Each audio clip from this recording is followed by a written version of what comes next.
You ever get laughed at by the same woman you once promised your future to? It's a strange sound, not quite like a joke, not quite like a stab. More like a slow, deliberate crack echoing off everything you used to believe. That night, the ballroom smelled like expensive perfume and false promises. One of those fundraising galas, tuxedos, champagne towers, speeches no one listens to. I didn't even want to be there. But I built part of the city skyline. And when you're in real estate development, you show your face, even if your gut says it's going to get punched. I'd just gotten a drink, scotch neat, because if the past was going to show its face, I'd need something strong. And sure enough, there they were. Claire. And him. Jason Reese. Mr. Perfectly Tailored. You could smell the cologne before you even saw the smog. She used to be Claire Winslow. Now she was Claire Reese, draped in sequins and fake sincerity. She clung to his arm like she was trying to prove a point, or maybe just distract from the fact that the man beside her had the soul of a spreadsheet. They spotted me. Jason chuckled like a man who's read one too many self-help books on dominance. Logan, Claire said with a grin that didn't touch her eyes, fancy seeing you here. Thought you couldn't get past the velvet rope without a lease agreement, Jason added, smirking. Claire laughed. You still renting? Or are you couch surfing now? The moment those words left her lips, I felt a ripple in the room. Her voice had that tone, sharp, performative, the kind that wants an audience. And they gave her one. A few polite chuckles. Someone even snorted. I didn't flinch. Didn't blink. I just took a sip of my scotch. Then I smiled, the kind of smile that makes people lean in, unsure if they just stepped into a trap. Check the documents for your house, I said, slow and clear. I own the building you live in. Silence. Not metaphorical. Not awkward. Real. The kind of silence that turns heads. That sinks into skin. Claire's smirk faltered. Jason tilted his head like he misheard me. What? Claire asked, the laugh gone. You heard me. I turned, started walking toward the exit, then paused. Unit 5B, Crestwood Lofts. Purchased it through an LLC about 6 months ago. Rents are going up next quarter. Tell your landlord if you have any concerns. And then I left them standing there, mouth slightly open, hands frozen mid-toast, the sound of my footsteps cutting through the silence like a scalpel. That was the beginning. Not of revenge. Not yet. That was the moment I realized I didn't need to get even. I just needed to rise. Quietly. Precisely. And when the time came, publicly. You don't build a quiet empire by accident. You build it brick by brick, deal by deal, usually while someone's laughing at you behind your back. After Claire left, I didn't spiral, I calcified. There's a difference. The day she moved out, I didn't argue, didn't beg. I handed her the divorce papers already signed and said, I won't stop you, but don't ever ask to come back. That part, I think, surprised her. She expected drama. A fight. Something to prove she still mattered. Instead, I gave her silence, the first nail in the coffin she didn't know she was building. Back then, I was just a contractor with a knack for flipping rundown properties. I had 2 duplexes, 1 elbow-together crew, and no patience for shortcuts. Claire used to call it, your little hustle. Said it with a smile, but I always heard the condescension tucked behind her teeth. She wanted art shows, high ceilings, a rooftop with views of people she could impress. What she had was a man who came home covered in drywall dust and refused to finance a lifestyle that wasn't earned. She didn't leave for Jason's face, she left for his credit limit. He was a commercial lender. Sleek. Polished. The kind of guy who used words like synergy without choking on them. They met when Claire started working for an interior design firm. I know, because she changed the way she dressed the week after she started. Subtle changes. Sharper heels. Louder perfume. Silence at dinner. I'd come home smelling like sawdust and sweat, and she'd already be tipsy off 2 glasses of wine, scrolling Pinterest, pretending to care when I told her about the foreclosure deal I was chasing. You're building things no one sees, she said once. How is that success? That line stuck with me, and it became the seed of my revenge. I wanted to build things no one saw. I wanted to be invisible. Because invisible men can buy anything, including the floor under your feet. That's when I got serious. No more one-off flips. I learned the tax code, built shell corporations, created anonymous LLCs with names like Urban Ascend Partners and Midnight Ridge Holdings. The kind of names that sound like hedge funds, but are really just me, a guy with grit and a vendetta. I started buying whole buildings, especially ones with stylish layouts but aging infrastructure. Gentrification without the guilt. Keep rents fair. Renovate with care. Let the rich fools chase fake modernism. I chased legacy. Claire? She chased luxury. I found out through a mutual friend, you know, the kind who pretends not to take sides but always shows up with popcorn. They moved into a chic industrial loft in Crestwood, the same complex I'd toured 3 years earlier and written off as overpriced steel and vanity glass. 6 months later, I bought the building. Not in my name, of course. Through one of the LLCs. I negotiated hard. The seller was desperate, had 2 lawsuits pending, and needed liquidity fast. I came in with a low-ball offer and a 14-day close. Sealed it on a Wednesday. On Friday, I approved the first rent increase in 4 years.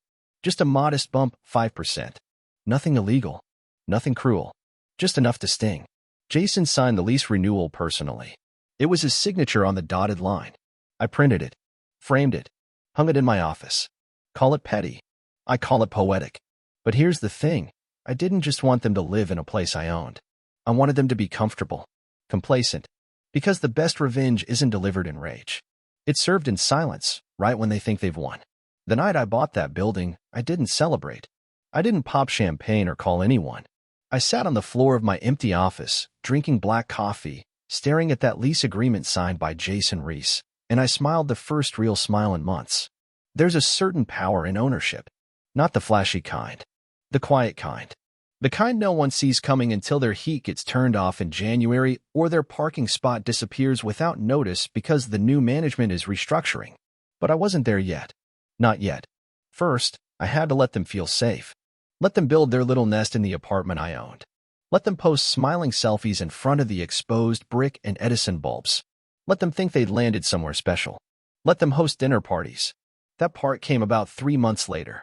I got the invite by mistake. One of those mass evites people send without realizing their contact list still includes the guy they divorced 15 months ago.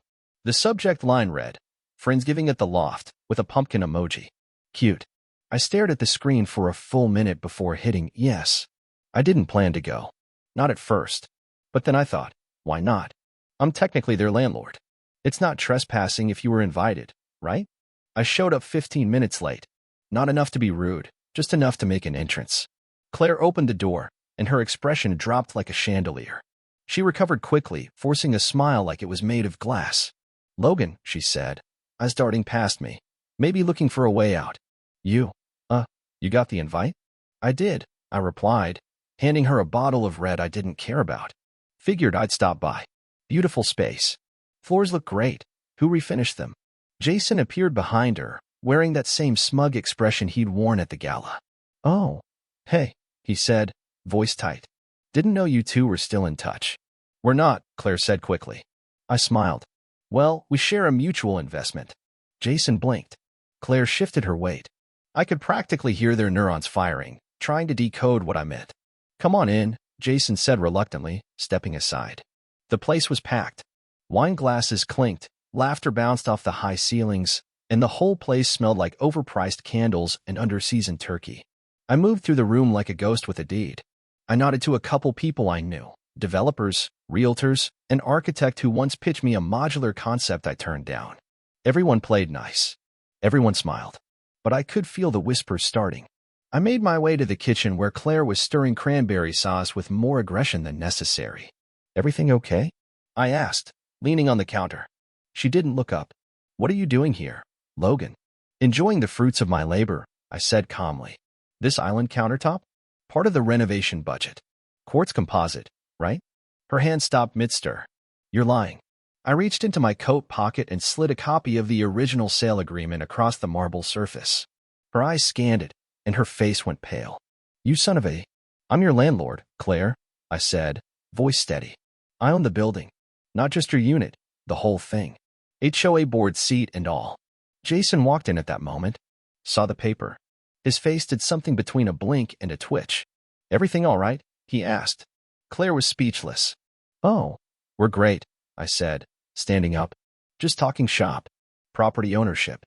You should consider buying instead of renting, Jason. Builds equity." Then I left the paper on the counter and walked out, letting the party swirl in confusion behind me. Didn't need to say anything else. Sometimes, power doesn't need to be explained. It just needs to be felt. A funny thing happens when people think you're irrelevant. They stop watching. And when they stop watching, you build. After that dinner party, that awkward little social crucifixion, word started to spread. Not about me showing up. Not even about me owning the building. No, the real whisper that got passed around like fine scotch was this: Logan Shaw is back in the game. Thing is, I never left. I just stopped announcing my wins. I built my LLC web like a spider builds its home, strategically. One holding company for residential, one for commercial, a third for short-term leases with smart home automation baked in. I partnered with a software guy I met in college who built a proprietary app for tenant management, seamless, sleek, and just under the radar. But the real shift happened when I got a call from Karen Dillard. She was a broker, the kind who used to toss me crumbs when I was the hungry guy scraping drywall off his boots. But now she called me. Logan, she purred, voice smooth like she forgot every time she blew me off 5 years ago. I've got a client offloading a multi-use property in Lincoln Heights. Great potential. Needs vision. Vision, I repeated. Or rehab. She laughed too loud. Bit of both. I told her to send the specs. What she didn't know was I already had the zoning data, the permit history, and the last 3 years of code violations printed and reviewed before she even hung up. I bought the building under Hollow Brick Ventures. Renovated it with the same crew I'd had since the beginning. Loyal guys who didn't ask questions and didn't screw up. I gave them raises that week. Not because I had to, but because I remember who helped lay my foundation while others laughed from penthouses they didn't own. The building leased out in under 2 weeks. Every unit occupied. Cash flow, clean. Ownership, private. The kicker? Jason Reese's firm tried to secure financing on a nearby parcel. A boutique office project with some laughable projections.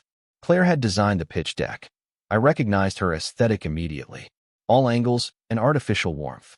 The loan fell through. Know why? Because one of my companies held right-of-way access on the easement they needed for rear entry parking. It was a technicality, buried in a 2002 land use agreement. But it was enough to kill the deal. They never saw my name. But they felt my presence. I didn't gloat. Didn't need to. I was too busy working the next project, an old church converted into high-end co-working space. Took months to get the zoning variance, but I greased the right wheels, showed up to every city council meeting in a suit they hadn't seen me in before. Respect isn't begged for. It's bought, earned. And when they finally saw me walk out with that permit in hand, their expressions said what their mouths didn't. We underestimated him. Even my father, who spent his life laying brick and taught me never to take shortcuts, looked at me one day and said, "I didn't know you had this in you." Neither did they. I replied, "You can bury a marriage, but sometimes it crawls back." Wearing perfume. It started subtle. A forwarded email. Some, oops, reply from Claire's old design firm. My name was CC'd, by accident, maybe not. Some renovation detail about a property she was consulting on. I read it. Didn't respond.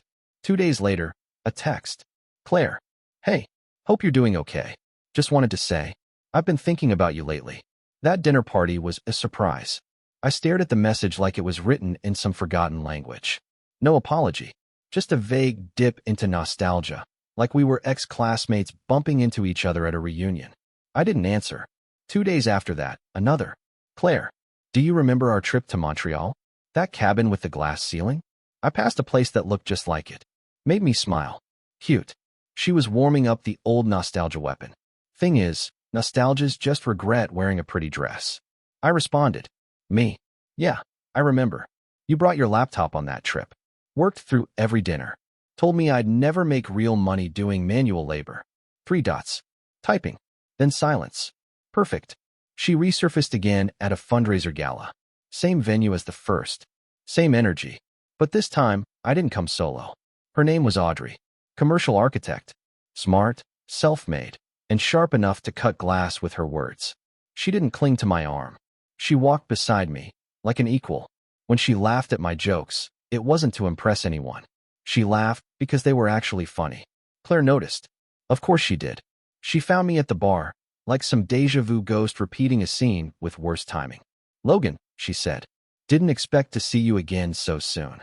I turned, slow. Sipped my scotch. "Didn't expect you to keep texting." She glanced at Audrey, who was deep in conversation with a developer from Toronto. Audrey knew how to network without dragging me into it. She was a grown-up. That was new for me. Claire lowered her voice. "She's lovely." Thanks. She builds towers. The kind that stand longer than feelings. Claire swallowed. She was wearing that same shade of red lipstick she used to save for anniversaries. Little things like that aren't accidents. You look good, she said, reaching for a compliment like a ladder out of a hole. I looked her up and down once. The dress, the heels, the strained poise. You look the same. The smile cracked for half a second. Then the mask returned. You ever think, she said, how things might have been different if we just... No, I cut in. Because I remember exactly how they were. She blinked. That stung. She tried one more time. Jason's been under a lot of stress. The market's brutal. It's not like it used to be. Good thing I'm not in the same market, I replied. I don't sell illusions. I watched her hesitate, not out of guilt, but calculation. She was trying to find the angle again, the one she used to manipulate. But I'd pulled that rug out from under her years ago. You know, she said finally, I miss how simple things were with you. How safe I felt. That's funny, I said, leaning closer. Because you never looked satisfied when you were safe. Her face flushed. She opened her mouth like she might say something. But I didn't give her the chance. I turned and walked back to Audrey, who raised an eyebrow. Everything okay? She asked. Just an echo, I said. Fading fast. Jason Reese always struck me as the kind of guy who thought wealth insulated him from consequence. A tailored suit and a six-figure salary can hide a lot: insecurity, incompetence, a marriage built on convenience. But when the economy shifts and the market tightens, those same suits start to feel like paper armor. And Jason? He was about to get soaked. It started with an anonymous inquiry sent to my acquisitions team. One of my lesser-known LLCs, South Corner Holdings, had made a play for a small strip of undeveloped land adjacent to a mixed-use property in Midtown. Nothing glamorous. Just some forgotten parcel near an overpass and a shuttered coffee shop. Only problem? That land sat between Jason's firm's newest investment project and its only viable public access point. In other words, I now owned the front door to his next big development. Claire had designed the layouts. I recognized the aesthetic again: faux organic finishes, open-plan communal spaces, a rooftop bar with LED herb gardens. All very trendy. All very vulnerable to interruption. I didn't file lawsuits. I filed permit delays. I had the streetlight timing reevaluated due to increased pedestrian risk. I requested a soil assessment after my contractor noticed potential runoff issues. I got 3 neighboring business owners to sign a letter opposing the construction due to hypothetical noise violations. All legal. All slow. Jason probably never saw my name on any of the paperwork. That's the beauty of playing behind the curtain.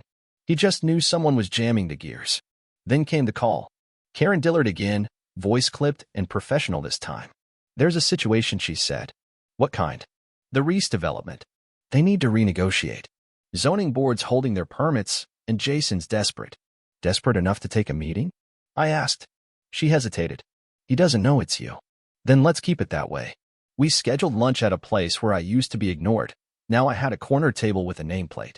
Jason showed up 15 minutes late, sweat along his hairline, probably from another useless phone call with city planning. He sat, didn't recognize me at first. Then I lowered my menu. His face went rigid. You've got to be kidding. No jokes, I said calmly, gesturing to the chair. Unless you want to lose the project entirely.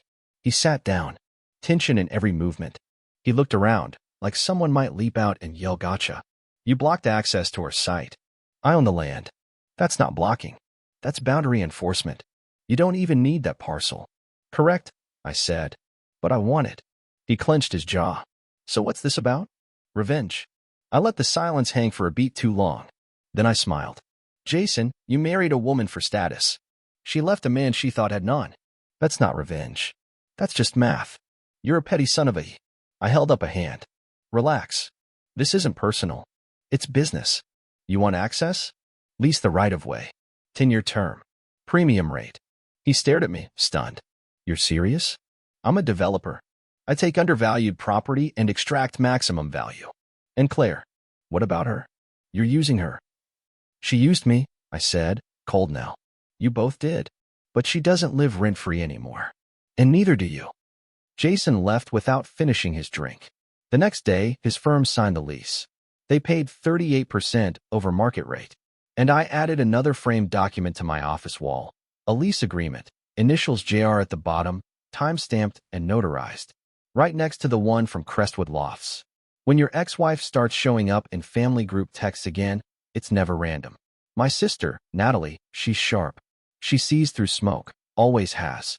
So when Mom invited everyone to her birthday dinner and included Claire in the message like it was 2019 all over again, Natalie called me before I could fire back. She said she didn't want drama, Nat told me. So of course she invited the source. I snorted. Classic. Just don't give her the satisfaction. Oh, don't worry, I said. I won't raise my voice. I'll raise the stakes. The restaurant was one of those boutique joints in the Arts District, reclaimed wood tables, Edison bulbs, servers in leather aprons acting like your food had a soul. Claire arrived 10 minutes late, wearing a dress I recognized from a trip we took to Barcelona. Jason was with her, of course. He looked like someone who'd aged 5 years in 5 months. Stress looks different on every man.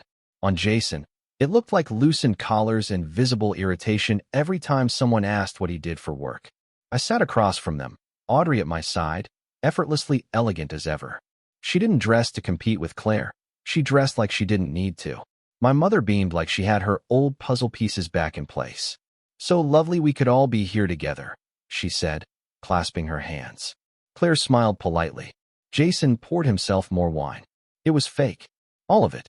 But I played along. Dinner moved slowly. Small talk about real estate trends and city permits.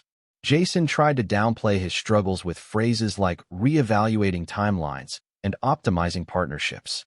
Audrey, to her credit, didn't even blink. Then came the moment. My niece asked how I got into real estate. Well, I said, setting down my fork. I started with flips. Scraped together some savings. Did a few projects no one cared about. Then my marriage collapsed. That really cleared the schedule. The table tensed. Claire's glass halted mid-sip. Jason shifted. And after that? Natalie asked, playing along. After that, I said, I decided I didn't need approval to build something that lasted. I stopped chasing style and started buying silence. Claire forced a laugh. That's poetic. Jason muttered. Sounds personal. I leaned forward, just enough to be heard without needing volume. Jason, I said, when you realize the only thing holding your empire together is someone else's patience, everything gets personal. He stared at me, cheeks flushing. Claire looked down. Mom changed the subject. Something about dessert. I excused myself, walking out onto the patio, taking a moment to let the night air hit my face. Audrey followed. She didn't ask if I was okay. She just slid her arm around mine. She's unraveling, she said. I nodded. I'm not trying to win her back. I know, she said. That's why it's working. I never wanted to destroy Jason. But he insisted on walking into the wood chipper wearing a blindfold and cologne. It started with an email. A forwarded internal memo, anonymously dropped into my acquisitions inbox. The subject line? Urgent. Reese Development Default Provisions. Crestwood plus Midtown Projects. Jason's firm was on life support. Liquidity gone. 2 deals frozen. And worse, they had over-leveraged both projects, including the one I'd leased him the right-of-way for, using phantom revenue projections from a pending retail partner that didn't actually exist. It was Claire's idea. The memo even said it. Design revisions approved by Claire Reese presumed in line with pending luxury tenant commitment. Confirmation pending. They built a fantasy and tried to mortgage it. And buried deep inside the lease agreement they'd signed with me was a clause. Paragraph 14, subsection C, known legally as the contingency nullification clause, but I call it the collapse clause. Here's what it said. In the event of project failure, criminal investigation, or documented misrepresentation by lessee affecting surrounding infrastructure value, South Corner Holdings reserves the right to revoke the lease without penalty and reallocate land use without refund. Legalese for, if you tank the project or lie in your filings, I can take it all back. And keep your money.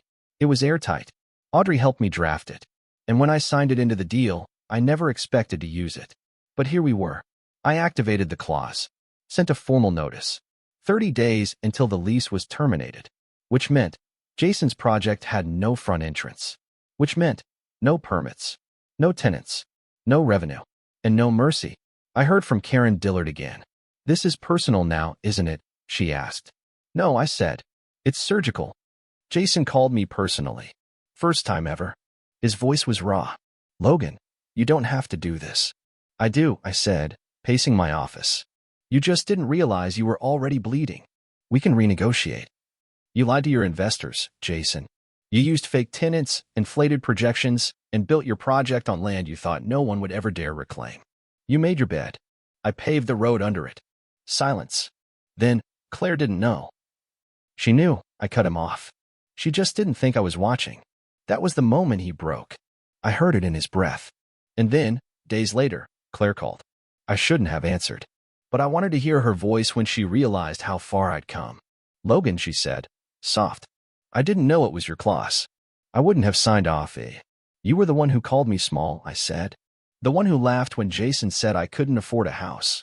Now you live in one I own and work in a building I'm about to bulldoze. That project was my chance to rebuild my career. You should have been more careful with who you burned then, I said. Careers don't end with screams, Claire. They end with emails. She exhaled, like she might cry. You always had to win, didn't you? She whispered. I chuckled. No, I just stopped playing by your rules. Then I hung up. 30 days later, demolition crews rolled in. The Midtown project never broke ground. Claire left Jason 2 weeks after that. She moved into a modest rental outside the city. Owned, incidentally, by another one of my LLCs. Because sometimes poetic justice isn't a sentence. It's an address. The collapse of Jason Reese's empire didn't make headlines. No, it landed quieter than a scandal, but louder than a whisper. Whispers are what the industry lives on anyway. Investors pulled out. Contractors sued. His firm restructured under a different name, a rebrand meant to wash off the stink of failure. But names don't mean much when the people behind them are broke and bruised. Claire disappeared from the social circuit. No more gala invites. No more brunches with designers or weekend trips to network. She resurfaced once, at a housing board meeting, pitching low-rent conversions. It was almost tragic. Almost. But I had other things on my mind. Audrey. She saw it all unfold, not just the deals, the contracts, the slow kill, but the man behind it. The one who smiled without joy. The one who planned moves like war strategies. The one who slept fine knowing he owned the buildings his enemies cried inside of.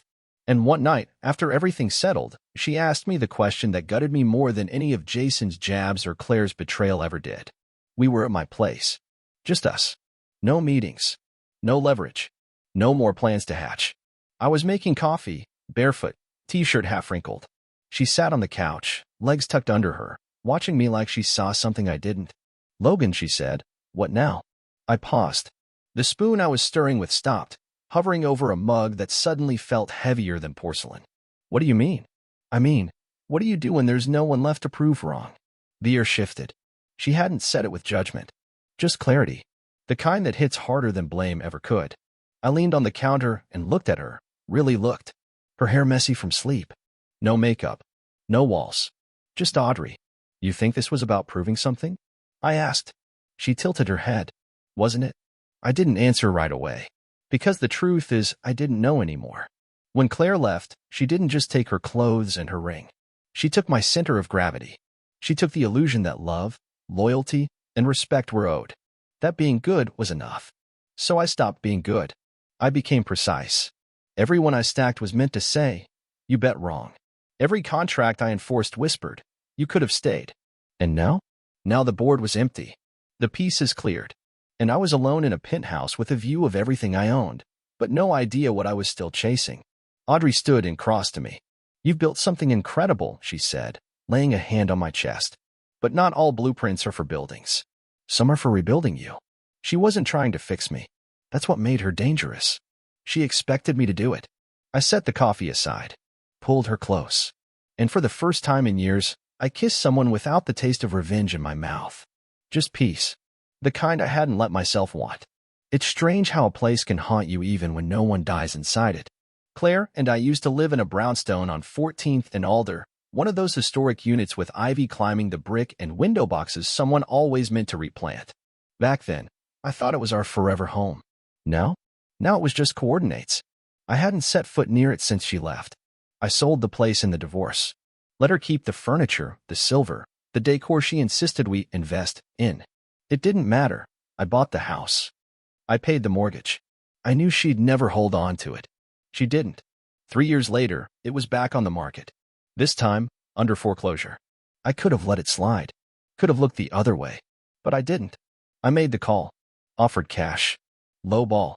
Through another shell company, of course, one she'd never trace. The bank didn't blink. Took the offer in 48 hours flat. And suddenly, the house was mine again. But this time, it was different. I didn't want to live there.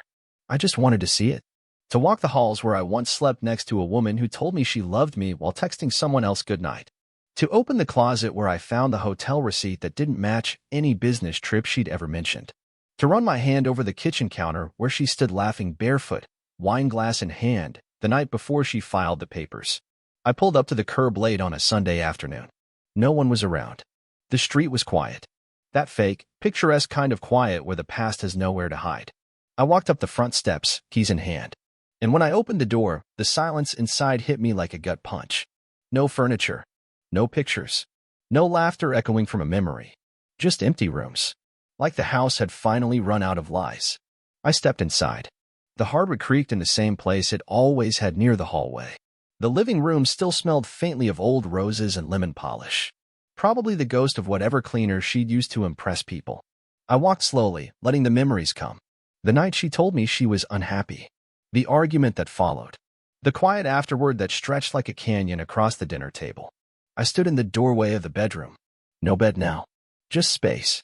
But I could still see the way she used to lie with her back to me, always slightly out of reach, like she wanted to remind me that even in the same bed, we were miles apart. I took a breath. Let it out. I didn't feel hate. Not anymore. Not even sadness. Just done. Finished. Like a book you finally close after skimming the last few pages and realizing you already knew the ending. On my way out, I paused in the foyer. There used to be a mirror here, an antique piece she bought from a boutique downtown. She said it made the space feel bigger. I looked at the empty wall. No, I said out loud. It just made you feel more important. I locked the door behind me and slipped the keys into my pocket, not out of nostalgia, but closure. The house was going up for sale again next week. Renovated. Refaced. Fresh coat of paint. I wouldn't keep it. Because I didn't need trophies. I already had freedom. I walked back to my truck. Audrey was waiting in the passenger seat, legs up on the dash, sunglasses on, a small smile playing at the corner of her mouth. How is it? She asked. Lighter than I expected, I said. You good? I nodded. Yeah, I'm ready. For what? For the next blueprint. There's a moment in every man's life when the room he wants big to be in suddenly waits for him to speak. Mine happened on a Tuesday. Gray skies, tight calendar, and a conference table filled with people who 2 years ago wouldn't have returned my emails. It was the Regional Development Committee, city stakeholders, bankers, architects, the Chamber of Commerce, and me, not as a guest, as the anchor. I'd been approached months earlier. Quietly, respectfully. They wanted a partner for a new civic initiative, something clean, sustainable, legacy-minded. My kind of thing. I didn't rush the deal. I waited until the terms felt right, not just financially, but strategically. I wasn't here to slap my name on a wall. I was here to draw blueprints that would outlast every whisper that ever doubted me. Audrey sat to my left, not as a plus one, as lead architect and co-developer. She earned that seat the same way I did, with sweat and silence, not handshakes and hype. Across the table, familiar faces. Karen Dillard, of course, now more polite than performative. The mayor's economic advisor. A few private equity reps. Even 2 board members from a firm Jason Reese used to sit on. They glanced at me now like they were still trying to connect the man in front of them with the one they used to overlook. One leaned forward. Mr. Shaw, we're ready to move on your proposal. I glanced at Audrey. She gave the smallest nod. I spoke slowly, calmly. I've reviewed the revised parcel maps and infrastructure budgets.